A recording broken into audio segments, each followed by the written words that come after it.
Welcome to the First Read Ultimate Spider-Man podcast, where we break down Bendis' iconic run on Ultimate Spider-Man, issues 1 through 160 in Earth 1610. I'm Zach, and with me today, straight from the green, the driving, chipping, and putting machine, Johnny O. Wow, that was tremendous. Yeah, I am. I am just straight from golf. I told Zach, the gym teacher and I have a standing golf date Friday at 4:30 to start our weekend off right. Our listeners know all about it. Do they? Okay, good. I played pretty well. Could have played better, but hit some good shots. No holes in one today. No holes in one, no birdies even, but lots of pars. John, the good thing about an audio format is I'm not telling you to lie to our listeners, but you can embellish a little bit and no one can check you on it. If this was a video format and people saw us, couldn't I still lie to them? Well, they wouldn't be seeing you make the shot, Yeah. Oh, okay. I thought you were going to say it's too bad it's an audio format because my cat Percy is loving the camera right now. Yeah, Percy is being a little cutie. Yep. He's scratching on the mic. So how have you been? How's your week been? So in the spirit of us being the top comic book sports podcast, I had a very and the top sports comic book podcast. Yeah. It goes both ways. It does. It goes both ways. I had a very Indianapolis Colts week. So yesterday I go on walks in downtown Indianapolis during my lunch break most days if it's nice. I'll sit down in the park and too cute. Read a chapter of a book. And Zach, you are living in a TV show. You think? That's amazing. Okay, what else am I going to love? Hopefully one of these days it doesn't become Criminal Minds. But anyways, I was walking back to my office in the park yesterday, and I saw a bunch of people lined up at a food truck, and I'm like, oh, what's this? And I walk up to it, and I can tell it's Carson Wentz's food truck, Thy Kingdom Crumb. And I walk past the window. Wait a second. Have you never heard of that? Carson Wentz has a food truck named Thy Kingdom Crumb? Yeah, he started it when he was here. Awful. That is just terrible. Well, it gives out free food. So is he in there? Yes, it's like his ministry. I walked by the window and he was working the window, handing out free food to people who were hungry. I'm sorry, this is such a stupid joke, but this just crossed my mind. Obviously, that's awesome. He's giving out free food, whatever. I don't like Carson Wentz, but that's obviously objectively awesome thing to do. But it'd be funny if you walked up to him and just said something about how shouldn't you be on a football team right now? Aren't you guys gearing up for the season to start, or just something mean, That's what my dad said when I told him. He's like, isn't he in a training camp right now? And I'm like, no, he's not on a team. I posted this on the Colts subreddit. I was like, you know what? It made me respect him so much more that, I mean, clearly, listeners, you can see how John reacted to just the mention of Carson Wentz. I was like, man, everyone in our city is always dunking on this guy, and he's still choosing to live here and spend his time and money feeding people on the street. I just thought that was cool. True. It is. And it's because that tells you how badly he'd get treated in Philadelphia if he went back there. Or Washington. I maybe saw you said a tweet about not running into somebody else who was around Carson Wentz. Oh, yeah. So I thought it was so cool that I ran into Carson Wentz on my lunch break because often did you talk to him that? At all? I didn't. I saw him just working the window, and I had to get back to my office. Didn't go and get some food? I think it was more for people who needed it more than me. Oh yeah. You said it's not like a food truck that he's selling food at. I mean, I'm sure they would have given me food, but I had lunch back at my desk. It just didn't feel right. Yeah, so I thought that was so cool all day. And then I was just scrolling on Instagram in bed, when I got home that night, and I saw that Peyton Manning was at the construction site at the hospital 2 blocks from my building the other way. He was like, just checking in on how his new wing is getting built. And it's like if I had walked a different direction at the same time, I could have ran into Peyton Manning instead. That's like, okay, that's what I was about to ask is, do you walk in both directions or do you do the same thing every day? Not generally. I usually just go to that park. I'll go to different parts of it, but I never walk towards the hospital construction zone. That's like the biggest, like getting Carson Wentz when if you had turned the other way, you got Peyton Manning is like the biggest juxtaposition of things you could possibly have. And until I knew that was like the choice I was faced with, I was so happy seeing Carson Wentz. I thought that was the coolest. And then all of a sudden it wasn't. He's the coolest. So the other thing, I said it's been a very Indianapolis Colts week. So that was yesterday.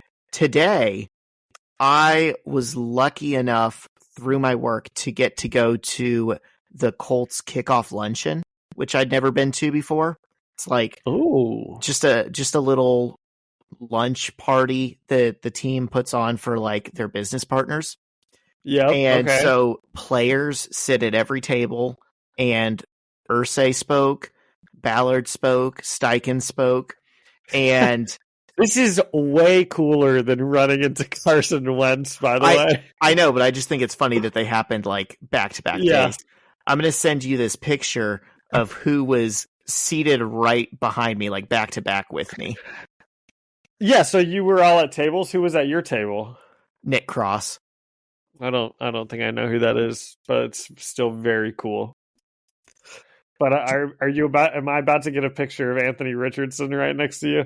It's not Anthony Richardson, but it's someone else very cool. Is that Darius Leonard? That's Shaquille Leonard. Oh, I'm sorry. Yep, Shaquille Leonard. It's fine. Oh, nice. Oh my gosh, dude. That is awesome. Chris Ballard called him Darius Leonard twice during the program, and his table kind of snickered because I'm guessing he reacted to it like, come on, boss, that's not my name anymore. That's really funny. Oh, man, that's awesome. Yeah, it was fun. What have you got? How's your week been? Well, I know maybe I briefly mentioned that these past couple of days it's been kind of a rough one. So I'll let you know why. Not like truly rough, but we can laugh about it. So I had to go get this tooth pulled, Zach, and it was a nightmare. It took like 2 hours, and Zach, it's 2 days later, and my mouth is still very numb. I'm like definitely certain that they damaged a nerve, which was a risk. They told me, that could happen. I signed the waiver, and they did tell me it was going to be a really tough extraction because of how the tooth was, and so hopefully it goes away, But right now, my right side, like from my lip to like the bottom of my chin, it's just such a weird feeling. So you heard it here, folks. John got a tooth pulled and hurt his nerve, and I was eating steak with my favorite NFL team. There you go. So we both had good weeks. A tale of 2 weeks. That's Zach. If that isn't the Carson Wentz to Peyton Manning type of weeks, I don't know what is. That was great. I don't think we can top that. Do you got anything else, or do we want to? I don't have anything else. Send it into the Better Business Get into Bureau. it. I'm going to say 2 things real quick. We are truly trying to cut down on how much we talk in these intros because I realized I'm not. I don't think so. I am. Okay. I'll edit him out if I have to, folks. I realized we had a creep, like it just kept getting longer and longer. It kept creeping up on us. The first few episodes, it was like 4 to 5 minutes, and then it got to like 20 minutes. This leads me into my second point. Listeners, if you are like, man, I love this show, but these guys are just so unorganized. I wish I could just listen to the issues. Now you can, because I went back manually to all of our old episodes, and I figured out exactly where we start covering the issues, and I've put that in the episode descriptions, and we're going to have that moving forward as well. Wow. That is so thoughtful of you for people that just want to hear the issues, but they don't care about our personalities at all. That's great. Every business says they're better, but the ones that earn and display the BBB seal back it up. It instantly identifies businesses that are committed to operating with integrity, honoring promises, and telling the truth. Makes you wonder why every business doesn't have it. So look for it, because it's looking out for you. That's why it's the sign of a better business. And find a better business anytime at bbb.org. All right, and we're back. So, John, because it's been a minute since we've actually been like kind of in current continuity in the main series, we had some like side issues, we had some flashback issues, we had Ultimate 6.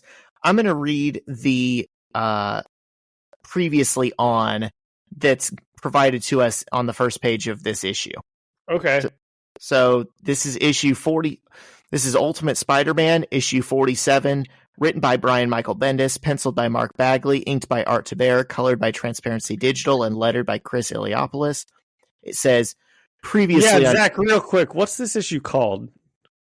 This is another one where I think they messed up the name. We've got him! We've got him, folks! I don't know why this keeps happening. Sorry, audio. Zach, you might have to turn me down for that one. I was just too excited. Put in the alarm, because we got him. Because on the cover, it does say that it's clearly titled Suspended. But then when we go to that cover page, the actual title of the issue is Men of Influence. I don't know who keeps dropping the ball on this. They've been doing that for like a year now. And I wonder if it's a Marvel Unlimited app thing, or if we got our hands on this comic, if it would be titled. All Marvel Unlimited does is make a high quality scan of the pages that already existed. So pretty funny how it keeps working out like that. Yep. But anyways, previously on Ultimate Spider-Man. Spider-Man's first real victory as a superhero came when he defeated the notorious Kingpin of crime and his enforcers, Montana, Fancy Dan, and Ox.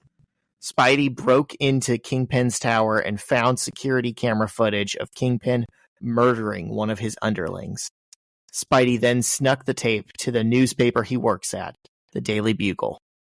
When the story broke, the Kingpin was forced to leave the country to avoid arrest. And it is, I do think that they did a good job of like throwing in that Ultimate 6 in between like a couple issues, because we talked about it, but they probably wrote that Sandman one just so they could turn it into Ultimate 6. But then in Ultimate 6, they tricked me because I thought Kingpin might actually show up. But all they really did was throw in one scene where they were like, hey, there's some food in Kingpin's fridge. Like, maybe he's coming back soon. And then the very next issue, he's like back. Yeah. They didn't. I don't even think they realized he was coming back, but they did say that this guy has a lot of junk food in his fridge, and it's like, why would the fridge be stocked? Well, I thought they probably threw in that one line just so they could be like, now when we bring Kingpin back, it'll be like, oh yeah, he was back. I think Bendis and editorial meant that by it. Yeah. I don't think the villains in the universe picked up on the fact that someone had been there. Oh yeah, okay, yeah, that's what I meant. Yeah, but it was very Goldilocks and the Three Bears kind of thing. It's like, hey, someone's been sleeping in this bed. Someone's been sleeping in Kingpin's bed and eating all of his food. All right. So we open on Spidey swinging around Manhattan, thinking to himself that he shouldn't have gone to all the trouble of going out because he hasn't seen a crime yet. And of course, just then when he's thinking that, he hears a loud bang and decides to check it out. And we see in a dark room somewhere, Wilson Fisk's enforcers are standing over people playing cards at a table. This is Ox, Montana, and Fancy Dan. And Fancy Dan is holding a smoking gun.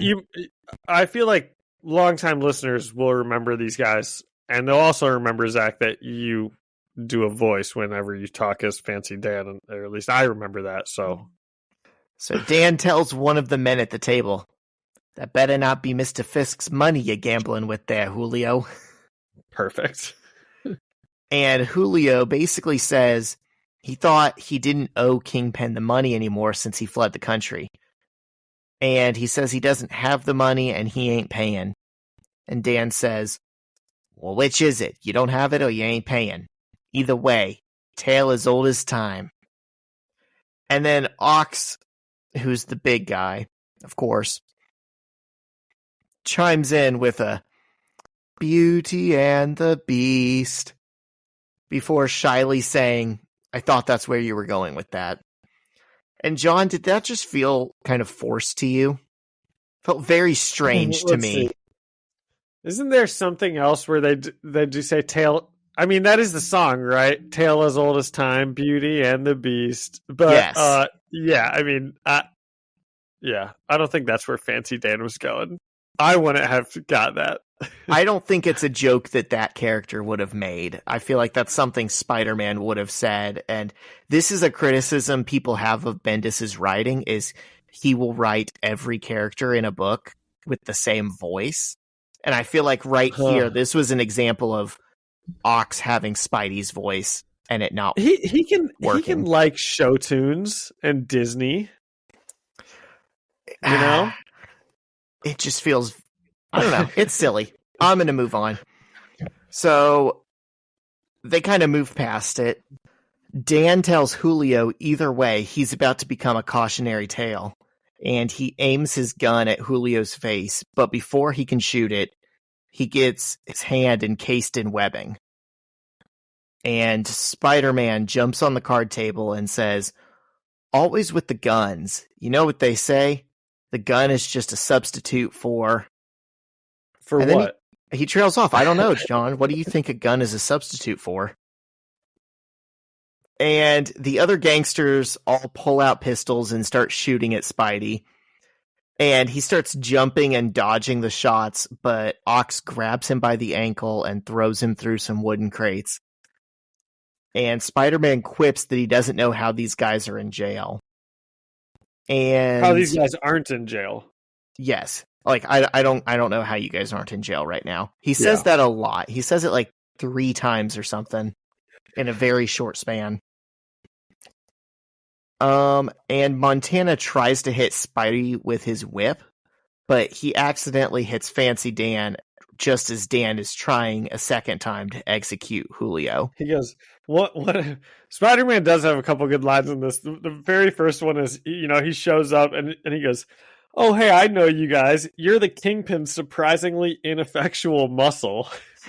And that's just pretty good.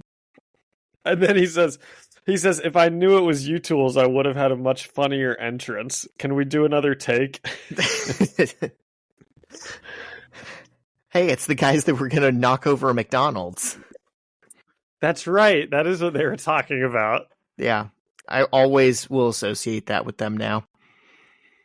Spider-Man jumps into the darkness of the rafters at the top of the building, and all of the goons below him are talking about how they can hear sirens coming and they know the cops are on their way. And Dan tells Julio he's a dead man. And Spidey drops a thick net of webbing on the goons, sealing them in place. And later we see the enforcers standing in front of an angry Kingpin in his penthouse, explaining what happened to him. And Kingpin's attorney is also there, and he tells the enforcers... Okay, so before we go any further in this conversation, did anything, like... I know we're about to get to it with the Kingpin conversation, but even before this happened, were you thinking, like, why did they fire off that first shot? Spider-Man wouldn't have been able to find them if they didn't just Spider-Man only knew that they were there because they, like, randomly fired a shot in the air just to, like, intimidate or something. He just walked into a room where guys were playing cards and shot one off to get the attention on to make himself. an entrance. Yeah. And then Spider-Man showed up. Look, they're called the Enforcers, not the Bright Thinkers. True. And I think they're about to get it. I think Kingpin's thinking the same thing. Yeah. So they're in front of Kingpin. They have to answer for themselves. His attorney is there too. And the attorney tells the Enforcers they're lucky Julio was smart enough not to press charges. And the lawyer was able to sweep everything else under the rug. And he says, but you did not come back with the 1.2 mil, and you made a spectacle of yourselves when the orders were to lay low. And Montana says, no, yeah, we were laying low. It was that Spider-Man. And then Wilson Fisk speaks for the first time. And he yells, shooting off guns in the middle of the night? As he smashes a coffee table next to him with one hand. Do you do this in like Vincent D'Onofrio's voice? I mean, I can't think of the Kingpin any other way now. Okay, me neither. I mean, I love it. I can see him doing this. Yeah, you know, he just like explodes and breaks the table and yells at him. It's great. Very Kingpin. Love it. Fisk tells them to leave. It's like one of those "get out of my sight," moments. And he continues talking to the lawyer.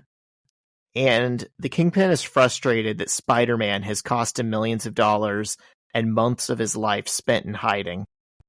But he says he knows Spidey is just a kid, and the people he hates even more than him are the politicians the Kingpin had to bribe with millions of dollars to make his charges go away. And the lawyer says, I have an idea that concerns one of our political interests. It won't get your money back, but it could... ... And so we don't get to see what he's saying right there. But John, what do you think? Do you buy the fact that he would say, I don't blame Spider-Man as much as I blame these crooked politicians who I have to pay? That just seemed weird to me.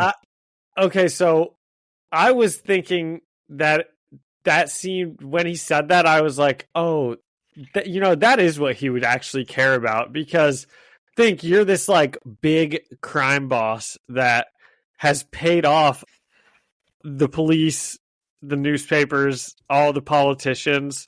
So if you ever do anything wrong, they can just sweep it under the rug. And then the time comes for them to like pay the piper and they throw him in jail. Like that is probably who he'd be mad at, Well, it's not that he's mad at the people who were already on his payroll that turned on him. It's that he's mad at these politicians who he is successfully bribing now in the present tense. It just doesn't make sense to me. At least that's how I read it. I must have misread that. Yeah, and I must have misread it. So I don't know. I don't know. Seems like a necessary plot device, but it doesn't make sense for the character to me. Yeah. Anyways, the scene changes and we see a campaign commercial that rails against Spider-Man and other vigilantes that ends with vote for Sam Bullitt for district attorney. And so is this guy important? Who is he? Is he a person in the comics that we would know for any reason? Well, yeah, he's Sam Bullitt. He's running for district attorney. Okay, that's fine. Yeah. I didn't know if he was like Magneto's son in another universe or something. I don't know how everyone's got a gimmick, so it's like... No, he's not one of Magneto's kids. Okay. That is a fair assumption, though. He sometimes has a lot of those. Yeah. We see Kingpin's lawyer and Sam Bullitt talking to J. Jonah Jameson, who they just pitched the video to. And Jameson loves it and is ready to endorse Sam and give him a humanizing article in the Daily Bugle. But Robbie is in the room and is trying to talk Jonah down from the decision. But we see Jonah is sold on Sam Bullock and his campaign against Spider-Man. He kind of found the one hot button issue that J. Jonah Jameson will be excited for every single time. It's just hating Spider-Man. And Peter starts to walk into the boardroom and overhears the conversation, but Jonah sees him and tells him to get out. And later, Peter is sulking on the floor of his basement, and Mary Jane comes in and hands him a list she came up with of all the people who knows he's Spider-Man. And her point in doing this is that way too many people know, and she thinks it's going to come back to bite him. And Peter asks what she expects him to do with that list. Kill them? Which I thought was pretty funny. Because he's right, it's like there's no good in making that list, really. Yeah. I think that there's some good in making that list, just so you have everyone in one place, Okay, this is everyone. Right, and then leave it lying around and have Aunt May ask you why there's a list that says, like, Nick Fury, Norman Osborn. There's a list that says, this is everyone who knows my boyfriend Peter Parker is Spider-Man. Signed, dated, and notarized. And Peter tells her he just found out about Sam Bullock's campaign against him, and that's really bothering him. He says the people who know he's Spider-Man is yesterday's problem. This guy who's running for DA is today's problem.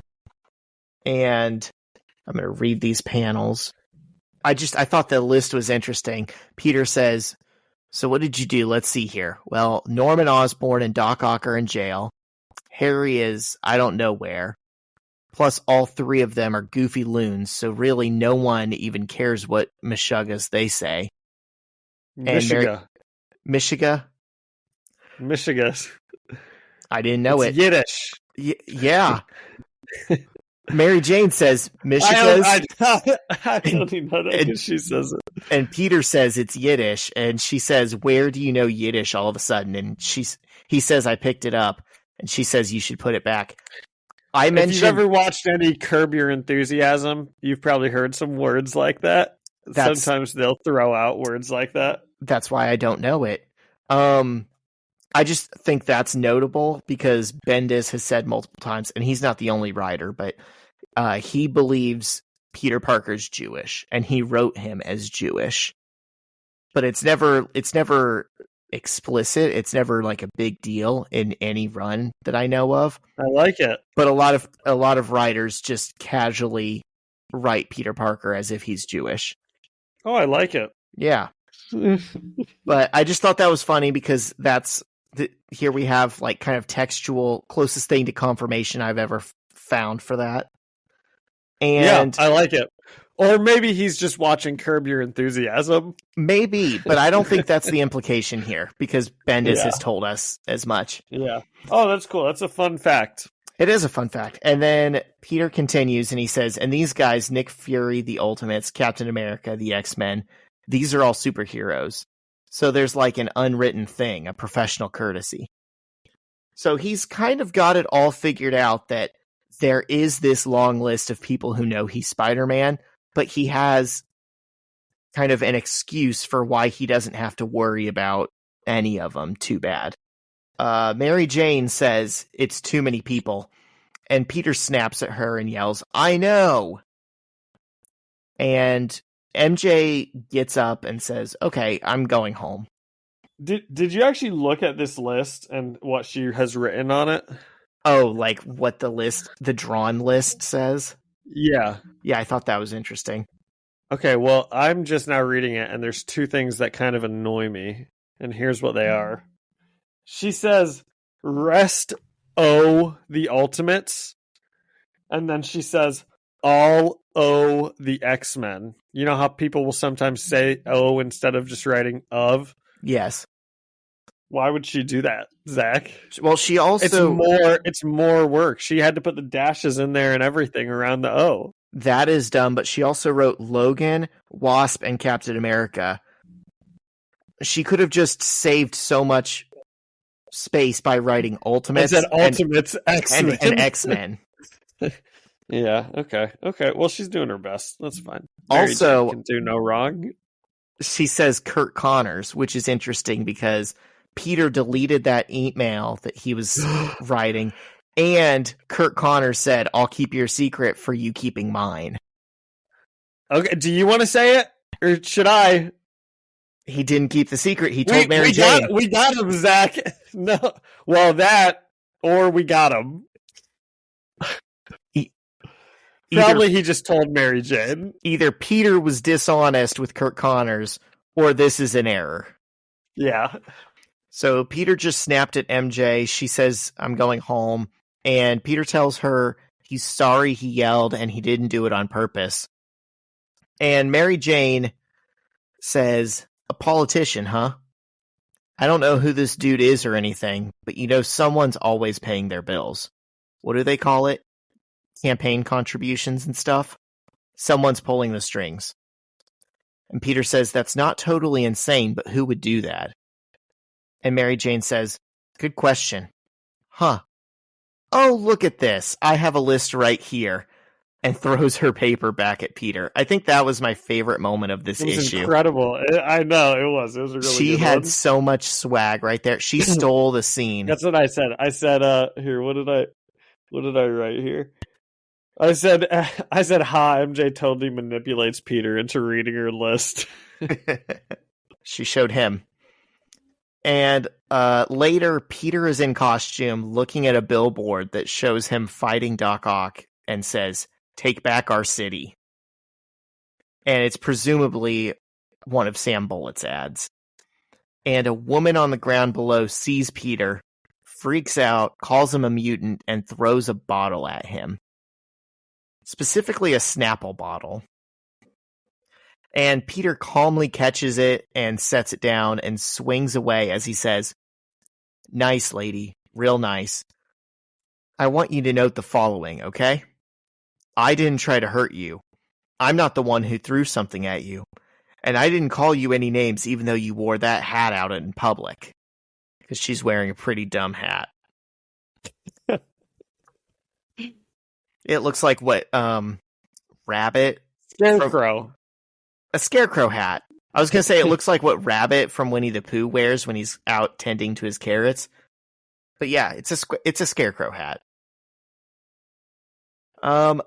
Later at the Daily Bugle, Peter sees the headline that everyone is working on. Kingpin cleared.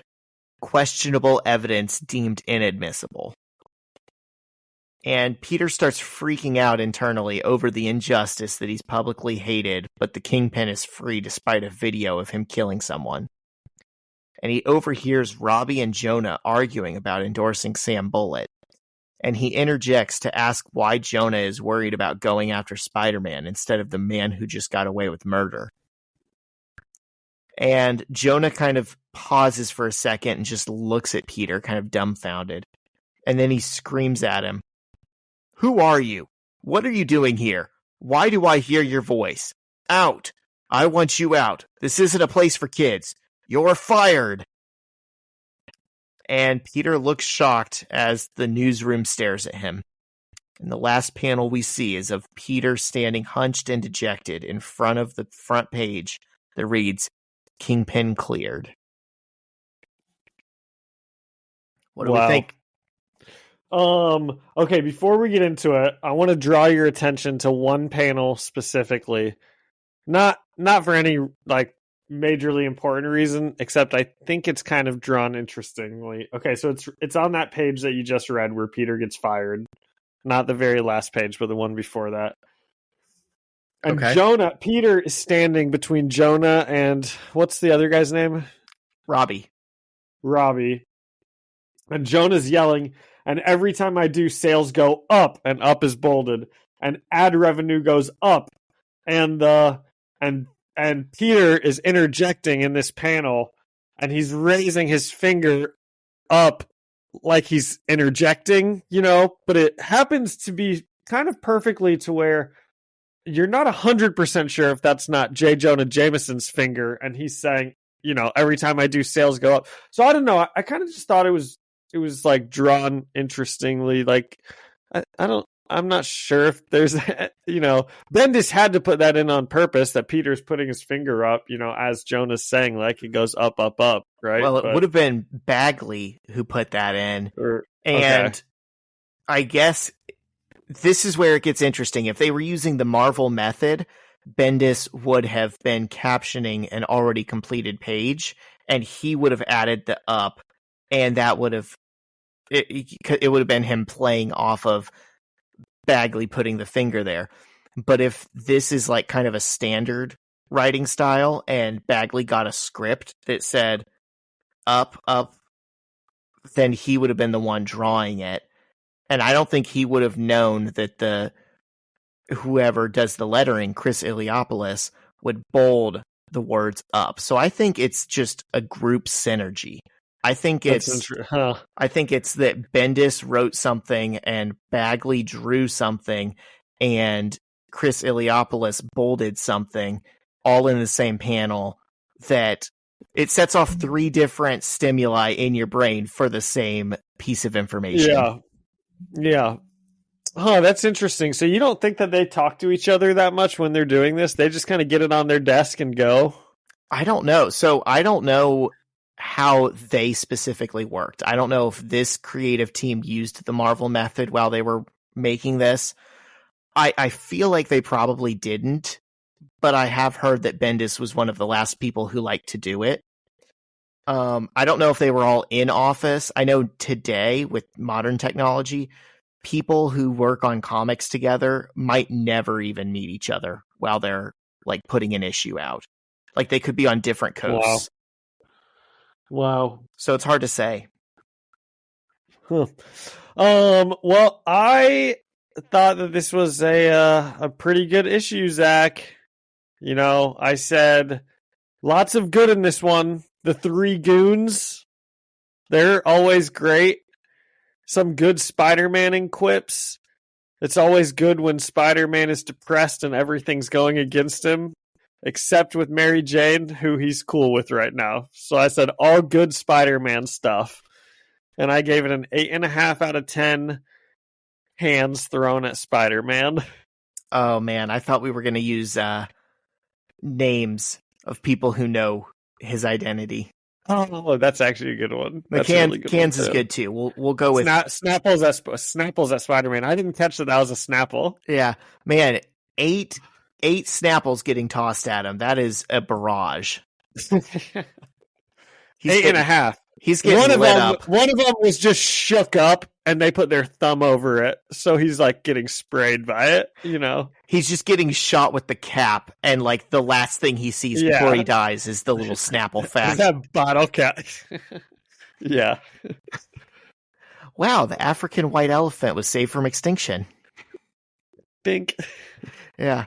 I don't think I liked this one as much as you did. There was just some things like Ox doing the Beauty and the Beast, and how it didn't bother me at all. It bothered me, and just how serendipitous it was that Mary Jane came over for no reason other than to tell Peter she made a list, and it just felt. And yeah, but they're dating, Zach. Well, I get that, but you'd think they would talk about anything else. And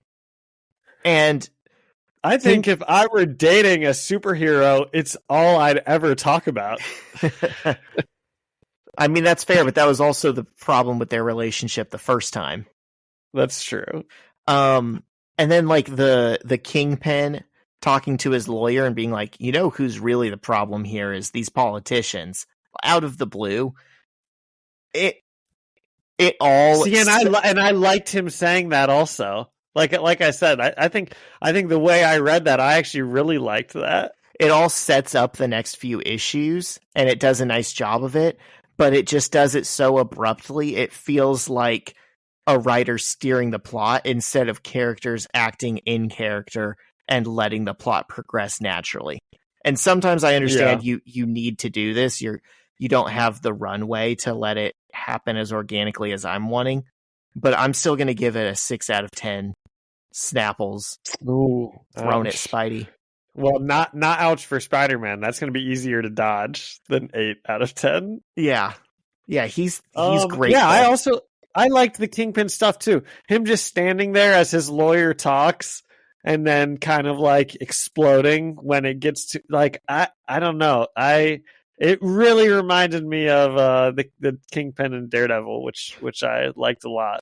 Yeah, they did a good job capturing his like tone. You could tell before he even said a word because he was silent for a good while. You could tell it was a silent fury that felt very much in character. And then again, that scene of Mary Jane being like, "Oh, I already made that list." Like that was just fun. Was awesome. And then the synergy panel. That's what I'm going to start calling it. Like there were good things about this issue. It just didn't stand out as much to me. Okay. All right, well let's get into 48. Let's see what happens here. Yes. So this is by the Normal Creative Team, Bendis Bagley Tabert, Transparency Digital, and Chris Eliopoulos. And this one is called Suspended. And that makes a little more sense now. He just got fired.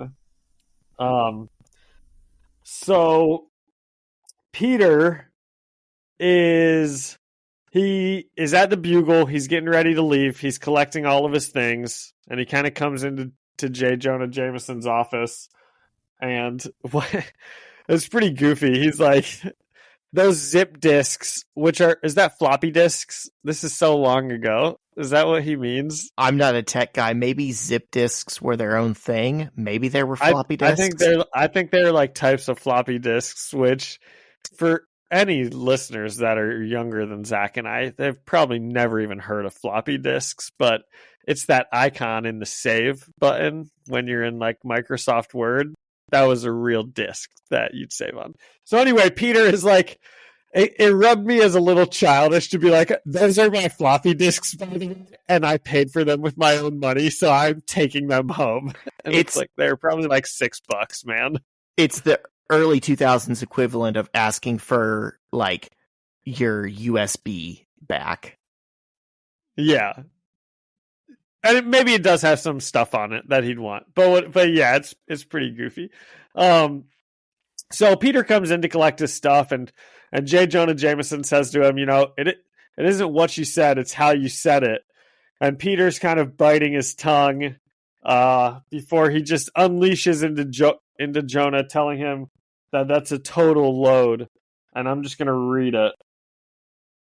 He says, "It was how I said it. How did I say it? All I did was ask you a question. I wasn't yelling or being anything but polite. I asked you a question. You're this older man, and you're this older man of experience. And I was asking you a question about something I didn't know the answer to. And instead of answering the question, because I guess you didn't like the answer you had, you fired me." And that's I actually love this part he throws in. He goes, "And that's okay, I guess. I mean, you can fire me for whatever reason you want." But don't give me that. It's not what I said. It's how I said it. I asked you a question and you fired me. And Jonah screams back at him, "And now you're double fired. Why don't you call security?" That's tough, man. That voice almost puts you out.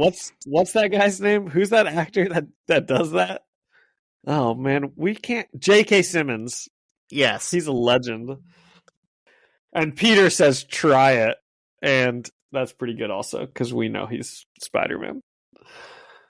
Like, everything Peter said is so right. It's just like, as a pissed off 15-year-old, I don't think I would be able to find those words and say it that perfectly. He said it in a way that Jameson is going to kick him out now, but it's going to keep him up at night thinking, man, that kid was right.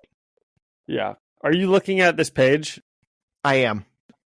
Let me draw your attention to the panel where Peter says, "Try it."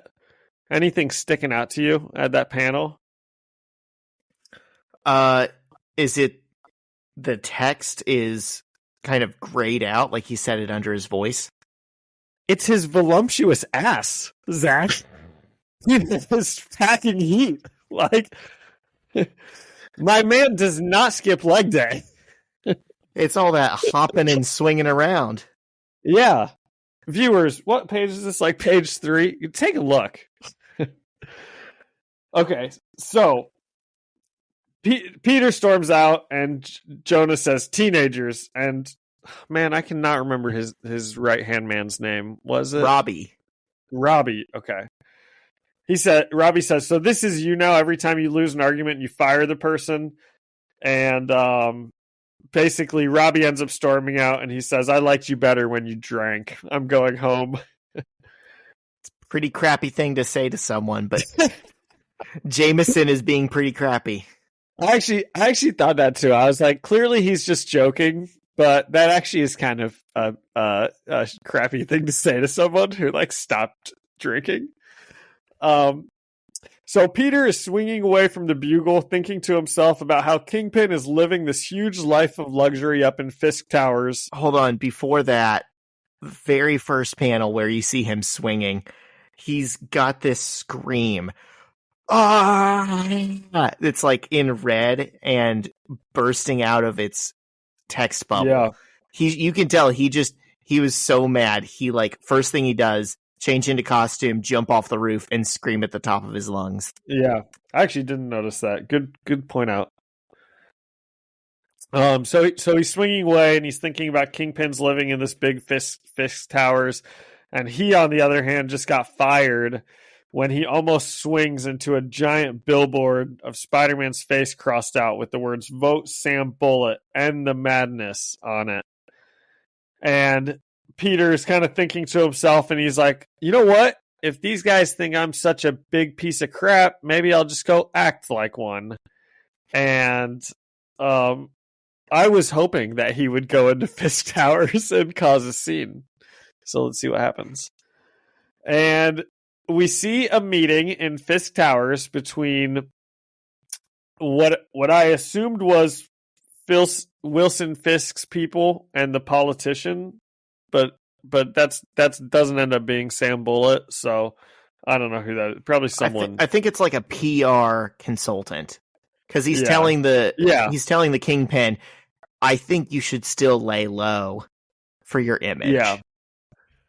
And there's like a couple shots of them having this meeting, and in each panel, Spider-Man's just getting closer and closer to the meeting, like in the background. It's pretty good. I liked it. And Spider-Man eventually just swings straight into the window, and I'm guessing he's just expecting it to be a normal window that he would have broken through a million times, but this is like a Fisk Tower window, and it's probably like bulletproofed. He like reinforced the glass. It's like when you go to the zoo and you see the 800-pound gorilla just like punching the glass and it's not cracking. So he just like swings into it and he almost falls, but he manages to catch himself. And there's this pretty good panel of Kingpin just kind of standing over him, awfully smugly looking. And then the next shot, Peter kind of jumps back up on the glass, and Kingpin just holds up his hands like that, call me, which I didn't really get. I don't know why he would. I think it might have been like one of these, like just taunting him. Oh, so you think he was more saying hang loose? He wasn't saying call me. He was saying like hang loose. It's hard to tell because it's just one panel. We don't see movement, Yeah. And Peter's trying to break the glass. I mean, he's Spider-Man, not Peter. And he's kind of saying, come out here, come face me, you son of a gun. And then eventually he just like swings away because he's not making any leeway on the. This is a scene that I've read a few different times in my life, and every time I come across it, I forget that it's coming, and it makes me laugh. It is a good one. And I had that experience again the other day when I took my notes, and then just now as you were going through it, just the way it's paced and framed and set up, where he's just swinging through the city and getting closer and closer and closer to the window and then smacks into it. Yeah, it's pretty good. Yeah. It's like a bird flying into it. That's what he looks like. Instead of like this like cool dignified superhero, it's like stupid Birdman didn't realize the window was solid. It is because it's exactly like that because they could have drawn that panel where he's coming from a distance and it's heroic and he smashes through the window and like saves the day. And instead it's just like one of those, you just hear the plop and then the wiping sound of him like falling off the window. Or even if the first panel had him just splatting into the window, it wouldn't have been fun. It's the buildup of you see how far away he's coming from. And you can just imagine he's building all this momentum and he's so mad. So he eventually swings away, and then we catch back up with Peter. He's sitting in social studies class, and the teacher says there's 10 minutes left. They don't have anything to do. Bad planning. Plan for your whole class, Zach. You don't plan to have 10 minutes of free time because this is what happens. You know, what's about to happen. This teacher looks pretty old, though. I bet she's retiring in a few months. She doesn't care. Tenure. Yeah, that's it. So the teacher says, does anyone want to discuss some current events? And Peter raises his hand and says, can we talk about how Wilson Fisk is allowed to walk around like he didn't kill someone on camera? And then the teacher has the nerve to say, what's on your mind, Mr. Parker? And he goes, the fact that Wilson Fisk killed someone on camera and is walking around. Like, it's just, I don't know what the teacher expected him to say. And the teacher kind of hems and haws and is like, well, the court said he didn't do it, or, you know, the court said the evidence, and the legal system has its flaws and checks and balances. And Peter's kind of like rebuking her at everything she's saying.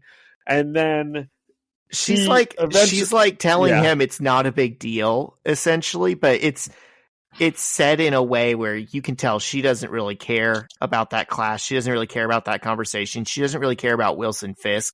She's just giving him answers and is like halfway participating in the conversation. And actually that's like exactly, you can't tell she doesn't care, that she was just trying to like burn clock at the end of the day because Peter kind of starts getting, you know, aggressive about it. And she's like, okay, anybody have any questions about the homework? And that's when Peter cuts her off and just kind of explodes and says, oh, that is such a load of crap. I'm so sick of all this compromise. Everyone is so willing to bend over and look the other way. And then the teacher tries to stop him. She says, Mr. Parker, but he just keeps going. He says, when does this happen exactly? During college, after college, when you turn 30? When do you just give up to the point where you can actually look me in the eye and say, sure, he murders, but he's got good qualities too. And that's when the teacher says, maybe you should step outside and get a breath of fresh air. That means leave. And the whole class watches Peter pack up his things, and Peter storms out the door and says, fine, I think I learned enough today. What you think? I liked it. It's pretty good. I liked the last scene with Jonah. That's what I was about to say. Or I guess Jonah was the first scene. So it showed Jonah, and then it showed the Kingpin thing. That was this issue. It showed this. First scene. We've seen 3 scenes right now, and I just love all 3 of them. Like this is like the height of what the book has been the last few episodes. Peter's definitely up on his moral high horse here. I wonder if I don't know. Okay, let's get into this. It's like he was trying to school this teacher who's not really invested in what she's saying, the same way he was trying to do with Jameson, who was very fighting back. Yeah. Well, I would have expected this teacher to have a bit more. It's a social studies teacher. She should have some sort of ethical opinions on the matter that she could share, not just saying these, like you said, she's just kind of giving generic answers. Oh, well, checks and balances, and the legal system is blah blah, whatever. But if I were talking about this with my kids, I mean, I push my socialist agenda all the time with the kids. Anytime we have to talk about owners or players, NBA players, I'm like, well, sure, they make a lot of money, but look at how much the owners make, guys. They're underpaid. Okay. So I definitely would have taken this as an opportunity to push my agenda on these children. Yeah. or at least just let them know your opinion of things, because that's literally what they're asking for. Yeah. Yeah, you know what? That's all he was asking J. Jonah Jameson for also. So, I don't... These adults, man. They freaking suck. Adults suck, dude. Okay, so we meet up with Peter, and he's at Aunt May's job, which I didn't even know she was working. Has that ever been mentioned? I thought the same thing. I've read this book probably 3 or 4 times, and I never think about the fact that Aunt May works or doesn't work, or what she does. She's just an NPC. And she says, suspended. So this is where the title of the issue comes in, obviously. And then she says, you threatened your social studies teacher? And Peter says, no, I didn't. Maybe I insulted her, like accidentally. And he didn't threaten her at all. So if that's what they told Aunt May, that's a bold-faced lie by that social studies teacher. And so Aunt May says, but Peter, you lost your job and you got suspended in a 24-hour period. And she's like, are you sure you didn't threaten her? And Peter's like, no, I didn't threaten her, of course. And then he says, man, I did really like that job. And Aunt May says, I know, before she picks up the phone and gives J. Jonah Jameson a call. And gosh, Zexy, you've read this before, so I can't ask you, like, what did you think she was going to call for? I kind of thought she was going to call and try to get his job back, which maybe she does. I think that's what Peter thinks she's going to do, because she picks up the phone and she's like, J. Jonah Jameson, please. And you don't know what she has to say. Yep. And she says, yes, hello, my name is May Parker. I'm Peter Parker's aunt and legal guardian. I just wanted to say that your behavior towards Peter was nothing short of deplorable, you shallow-minded, unconscionable piece of rat shit. No wonder no one reads your piece of crap paper, you egomaniac. Oh, and nice mustache, Hitler called. He said he wants his look back. And she hangs up, and then she turns around like frickin' Jamie Lee Curtis, looking like a badass, and says, okay, so what do you want for dinner? She really does look like Jamie Lee Curtis there. She does. Like now, like Knives Out Jamie Lee Curtis. Not like old school Jamie Lee Curtis. Like in 2004, whenever this was drawn, they had a time machine to see what she would look like just for this panel. So that's pretty awesome. Her and MJ are like probably my favorite characters, and Gwen. I do like Gwen a lot. I think that was like Gwen when she's not going after Peter. Yeah, I think I said at one point in time, I was like, he's got so many awesome ladies in this. Yeah, he does. This series, and I think that was like maybe the best showing we've seen of Aunt May so far in this book, except for maybe like a sweet moment with Gwen or something. Yeah. So we then cut to Ben Urich, who's interviewing Sam Bullitt. And Bullitt says Spider-Man's a symbol for all those like masked people and crazy, mutant people who are fighting, and they all need to go. And they kind of briefly speak about mutants, and Bullitt seems like he's not that big of a fan of mutants either. And then, as they're talking, Urich sees a picture on the mantle and says, that's a nice picture there. And we can only see part of the picture, but we can see that I thought it looked like a child with a humongous hulking man in the background, and they're both holding up fish. And obviously we know from the picture that is going to be Kingpin in the picture behind him. And it is a picture of Kingpin. It's Kingpin, Bullitt, and their lawyer. And I thought that they were children. So Urich begins to ask about Kingpin before Bullitt looks at him kind of angrily and says, I thought we had an understanding. And Urich begins to press him just a little bit harder about his lawyers. He's like, well, you guys just have the same lawyer, and there's some connections to the mob. And And Bullet kind of stumbles over his words a little bit, and eventually he grabs the tape recorder out of Urich's hands and smashes it and says, "We had an understanding. What are you? One of those smart guys? You looking for trouble? You looking to get hurt? We had an understanding." And Urich looks pretty frightened in this. And I thought he was, but then we cut back to the Bugle, and Urich is feeling pretty good about himself because it turns out he had a second tape recorder hidden on him. So he and Robbie are feeling, kind of good about this, but J. Jonah Jameson, he's blaming Urich for instigating this whole, fight that happened with Bullet. And Jameson wants to find any reason to cling to what is up with him? Why is he being so dirty right now? I wrote that in the notes. I said, why is he comes across as like a dirty guy in this? There's almost something. He's a shady newspaper guy, but this is like extra far, it seems. There's almost something prescient about a comic 20 years ago predicting a politician who just tells people what they want to hear and plays into their fears, and those people immediately abandon all rational thought to follow that person. Because that's what's happening with Jonah right now. Like, yeah, Sam Bullitt is like, "Hey, I'm the guy who hates Spider-Man," and he's like, "Got it. I'm with you to the end of the world."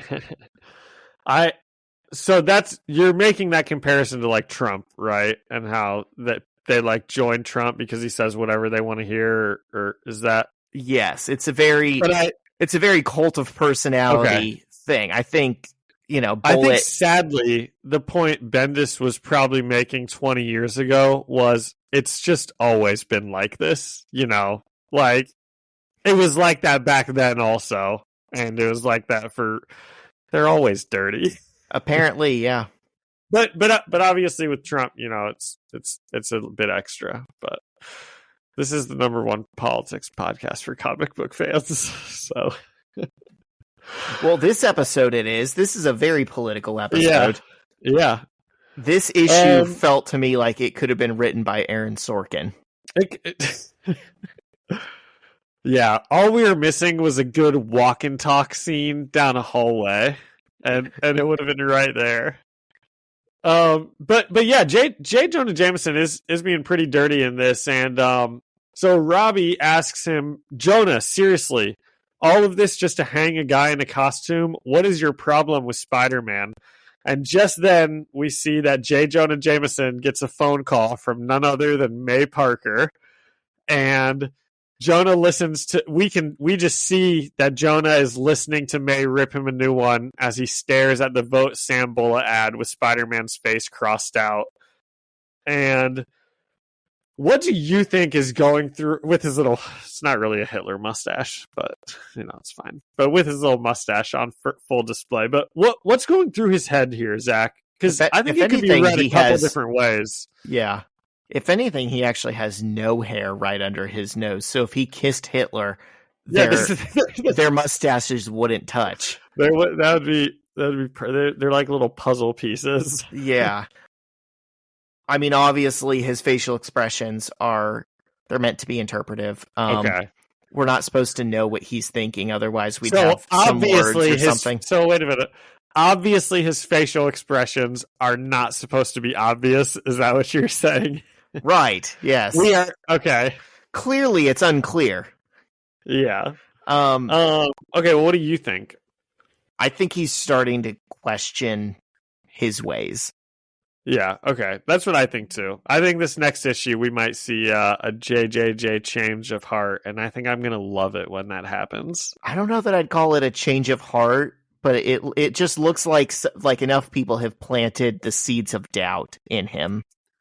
I also really like that it seems to be May Parker's angry speech that gets to him here at the end. Everyone else he's just been able to brush off, but for some reason May Parker, he's like, "Damn, this old bat, she got me." That is funny because remember, she's also talked to him one other time when he hired Peter, and she was like, "Hand him the phone." And we don't really know what she said, but she like chewed him out and was like, that's right. And he was, isn't he just on the other line? Like, okay, all right. He's like, yes, ma'am. Okay. All right. I understand. That's funny. I said it was another pretty good one. 8.5 out of 10 days suspended from school. Yeah. Any reason for that? I mean, I just thought it was a good one. You know, these two issues kind of blended together, even thinking back on them. But let's see. I mean, scene to scene, they were just all great, right? Like Peter's just yelling at he's yelling at J. Jonah Jameson, and then he's yelling at his teacher, and he's like, you know, then we get to go see him hang out with Aunt May at her job, which is cool because we didn't know that she had a job. It looks like a call center, maybe. So when did he go to Kingpin, and Kingpin gave him, that was this issue also? We see Kingpin's tower above him at the tower, which is that's a good shot. So it was just a lot of good stuff. Yep. I concur. It was, what'd you say was the scale we're using? Out of 10 days suspended from school. I'm giving this a 10 out of 10 days suspended from school. Oh, that's good. I haven't given one of those in a while. Honestly, I didn't want to say it, but as I remembered it, there was like a drop off in quality in this series, kind of after the Kingpin last storyline. Well, I was gonna say after the last Goblin arc, you know, when he threw Mary Jane over the bridge. I've kind of felt like it was lagging, and that was like what I had remembered about it. And it's fine because I still think these are good issues. I still think they're worth reading, and I know it picks up at other points that I like more. But I just had always thought of this as like an era of the issues, like the 30s, 40s, 50s. I'm like, oh, yeah, that's kind of a slog. And then this one came in that I had totally forgotten about, and I loved every single scene. I loved every single line. And it's funny that you say the last one blended together with this one, because I read them back to back and thought, man, that second one could not have been any more different. Because interesting. Remember I said about the last one, it felt like the plot was driving what the characters were doing, and so it felt unnatural. This is the exact opposite. This is characters in a world where the pieces have already been set up in place, and these characters are just acting as they should, being their best selves, and that's what's, moving the story. Yeah. I loved it. I can't wait to see so did I. The only thing I would want is I'm obviously looking forward to that Spider-Man Kingpin showdown. Yes. And then it also got really political, which I kind of forgot was ever a theme in this book. But it's not really that political, right? I mean, it doesn't ever mention like Democrats or Republicans or any issues at all. I mean, right? Mary Jane was like, politician. Hey, campaign finance, you can look up the rich bastards that own this guy. That is true. She's like, well, all of those politicians I bought, it's called campaign finances, by the way. This is like Bendis just totally inserting himself into this. Hey, Peter, you should really Google campaign finance law if you need more information on this. Hey, Peter, do you think Spider-Man can do anything about Citizens United? I was actually thinking of that when we were just making these jokes, and I was like, I don't think Citizens United happened yet. But if it had, that's definitely what this would have been like commenting on. Barbie has a reference to it, and I thought that was funny. Does it? Yeah. That is really funny. Do you still listen to Pod Save America? No, not in so long. Dude, I hopped off after a while because I was like, these guys are just shills for like the corporate wing of the Democratic Party. Like, I don't want to hear again that you think Biden's actually doing everything he can. Like, shut up. But now that they're like talking about polls and stuff again, I've hopped on a little bit more, but okay. They still, their biggest thing is just, hey, Trump sucks. Hey, Chris Christie said this funny, dumb thing. Let's talk about that. Let's dunk on him all the time. And it's like, there's never any solutions. That's why Yeah, welcome to America. Yeah. there's no solutions. It's kind of funny and it's kind of entertaining. Exactly why I stopped listening also, because it was like, this is just the same stuff every day, and I don't have like I don't know. I can't do politics as much anymore. Yeah. I know that this is the number one political podcast for comic book fans, but man, it just sucks. We get a bunch of listeners in other countries. Tell us about your politics over there. You know, I'll get into like some other type of politics. Zach, you know what's going on in Sweden right now? No, what? I don't know. Maybe one of our listeners will clue us in. Are they the one? What's the European country that has like a hot young prime minister and her big scandal is that she used to party? Oh my God, that is the socialist country of. Is that Finland? Is that or Norway? Or, I thought maybe Norway, or Denmark, or it's one of those socialist countries. The other day on Twitter, I saw some like MAGA bot weirdo just in my recommended, because it's not Norway, because Elon Musk wants you to see their tweets. They were like talking about her. They're like, this young socialist leader used to party, and I'm like, is this supposed to make me not love her? Because like that's cool shit. It is Finland. Finland's 36-year-old prime minister, Sanna Marin, has apologized a second time for enjoying herself at a nightclub on her own time. I am human, she told reporters as she fought back tears. Wait, so she's 36? Last year she was. So she's old enough, if she could get dual citizenship, to run for president here. No, you have to be a national citizen. You have to be a natural citizen to be president in America. Listen, if they were going to make a loophole for Ted Cruz, they need to make a loophole for her. Was Ted Cruz not born in America? Who was it? There was some... That was Obama. He was no, it wasn't Obama. It was like a Republican. And it was like they were born at like a military base somewhere. Well, Obama was born at a military base, I think, but it might have been Hawaii. But it was in Hawaii. Maybe. Yeah. No, there was like a Republican politician. That's right. I do remember this. But that's allowed. That's not a loophole. That's allowed. Sucks. We should be able to import talent from other countries. That's true. Yep. Boy, this went off the rails. Yeah, what the hell were we talking about? The issues? Okay, well, no, I think we finished the issues. Do you have anything else with them? We get some more Kingpin next week? Yes, I think we do. So next week's going to be weird. I believe we get a double-sized issue. Ooh. So we've got 49 and 50. And 50 is, because it's, a big number, they had to do a special issue for it. Oh, I like it. Okay, nice. Well, that'll be good. Okay, You got anything else you want to talk about? Any more, like, I don't know, prime ministers or politics or stuff you want to get into? Nah, man, I'm all tapped out. I think I am too. Oh, you know what? I did tell you before the podcast started. One other reason, gosh, Wednesday was so annoying. I got my tooth out, and I had to take Baby Billy. That's the kitten's name for any listeners who want to know. I had to take Baby Billy to get neutered. And he ended up like ripping his glue open where they micro-tat. So it was just a huge pain of the past couple of days. But Zach doesn't know where Baby Billy, the name, comes from. And it's from a show called Righteous Gemstones, which is maybe the funniest show on TV, Zach. You have to watch it. It's on HBO Max. And it's got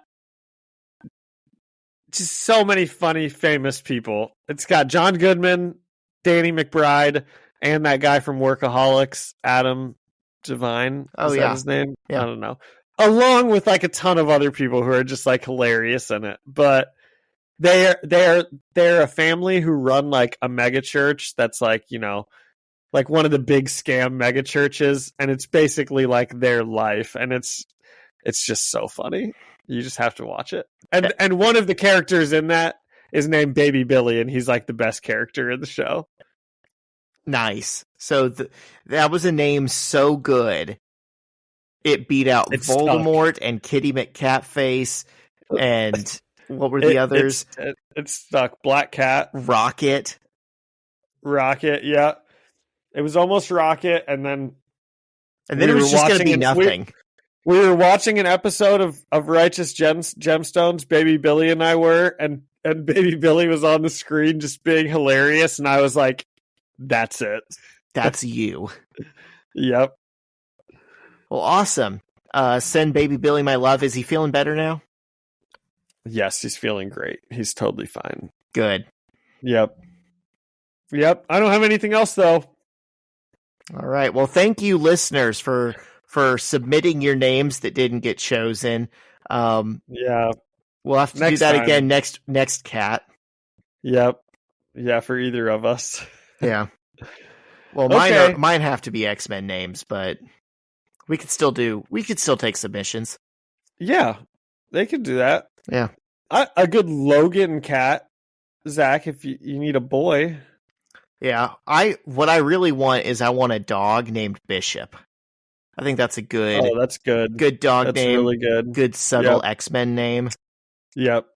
That's a really good one. Yeah. Okay. Let's take it out on that note. All right. Take us away. Thank you to Ian Hickey for the music and Alyssa Seaman for the artwork. And thank you all, our loyal Webhead listeners, for listening and leaving us a review or a comment. And Zach, I was going to throw in this time, tell a friend. Tell a coworker. Is there anyone else you'd want to tell? Tell your enforcers. Tell your enforcers. Yep. Okay. I think that does it. So tell those people, and you can tell them that they can find us at the First Read Ultimate Spider-Man podcast anywhere you listen to podcasts. And you can also come and chat with us on Instagram at First Read Podcast. Send us an email at firstreadspidey@gmail.com or find us on YouTube at Ultimate Spider-Man Podcast. See you next week.